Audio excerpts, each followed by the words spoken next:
All right, let's get right into it. We're tackling that piece of advice you've probably heard a million times. Does sleeping right after lunch actually cause weight gain? Is this a real metabolic truth or just an old myth we all believe? Let's find out. I mean, come on, you've heard this, right? From your grandmother, your mom, and auntie. It's one of those classic rules that gets passed down through generations. But today, we're going to put it under the microscope and see if it holds up. So that's the big question, isn't it? Is there any actual science to back this up, or is it just a story we've all accepted without question? To get to the bottom of it, let's start with a real-world example. Let me tell you about a guy named Samir. Let's kick things off with a personal story that really gets to the heart of the matter. It shows how a simple, everyday habit can sometimes lead to some pretty noticeable and unwanted results. So, meet Samir. He works in IT, and his daily routine was pretty standard. He'd have a heavy lunch and then take what he thought was a totally harmless 15-minute nap. But after a few months of this, he noticed he was gaining weight, especially around his middle. So he made one tiny change. Instead of the nap, he started taking a short, light walk. And the results? His digestion improved, and he started to gradually lose that extra weight. Samir's story really makes you wonder, what was actually going on? Samir's experience is super compelling, but a personal story is just one piece of the puzzle. To really get the full picture, we need to dig into the research. What does science have to say about the link between when we eat and when we rest? And this is where things get really interesting.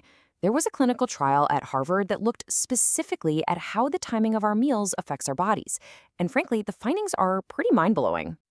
Okay, so check this out. The study compared two groups: people who ate dinner late versus those who ate earlier. The results were crystal clear.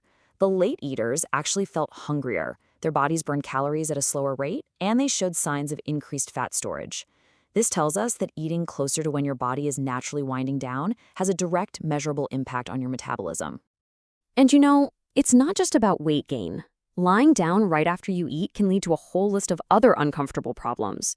I'm talking about things like acid reflux, indigestion, and just that awful bloating feeling. On top of that, it can mess with your sleep quality, and if it becomes a regular habit, it might even contribute to slowing down your metabolism over time.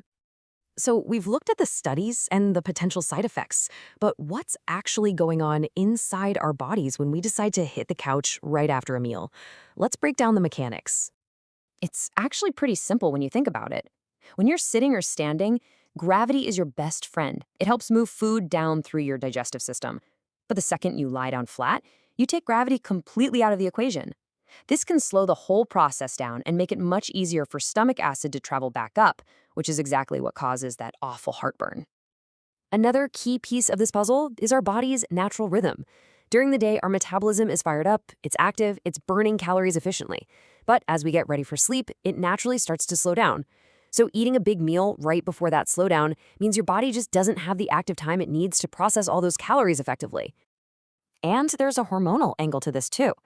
Eating too close to when you sleep can throw your hunger hormones totally out of whack. It messes with ghrelin, which is the I'm hungry hormone, and leptin, the I'm full hormone. When those get out of balance, you can end up feeling even hungrier later on, which can lead to a nasty cycle of cravings and overeating. Okay, so it seems pretty clear-cut, right? Napping after lunch is just a bad idea. Well, not so fast. The nap itself isn't the only villain in this story. We really need to zoom out and look at the bigger picture. And this brings us to what might be the most crucial insight of all. While that nap can play a role, it is rarely the single direct cause of weight gain. What truly matters is the context of your entire day, your overall lifestyle. This chart really puts everything into perspective. Look at that. Your total daily calorie intake is the biggest piece of the pie, making up about 40%. Then you have what you eat and how much you move, also huge factors.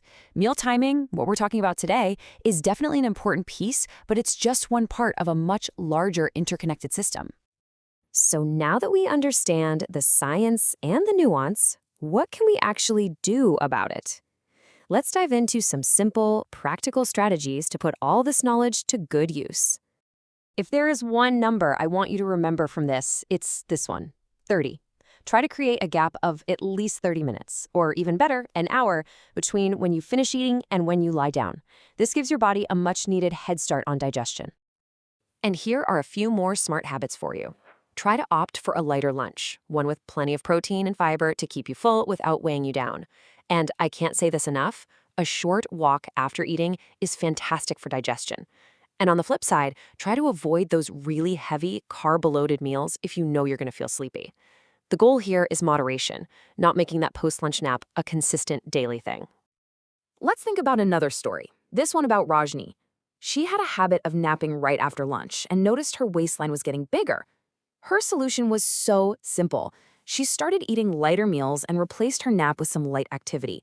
With just that one change, her weight gain stopped. It's a perfect example of how these small adjustments can make a huge difference. Which brings us right back to our original question. After looking at the stories, the science, and the big picture, where do we land? Is this whole idea a myth, or is it a metabolic truth? And here's the final verdict. It's not a complete myth, but the truth is way more nuanced than a simple yes or no. The impact of a post-lunch nap is conditional. It really truly depends on what you ate, how often you do it, and what the rest of your lifestyle looks like. So I'm going to turn the final question over to you. Pay attention to your own body. What have you noticed? Does taking a nap after lunch leave you feeling bloated and sluggish, or does it feel totally fine? Your own experience is the most valuable data you'll ever have. Thanks for checking this out.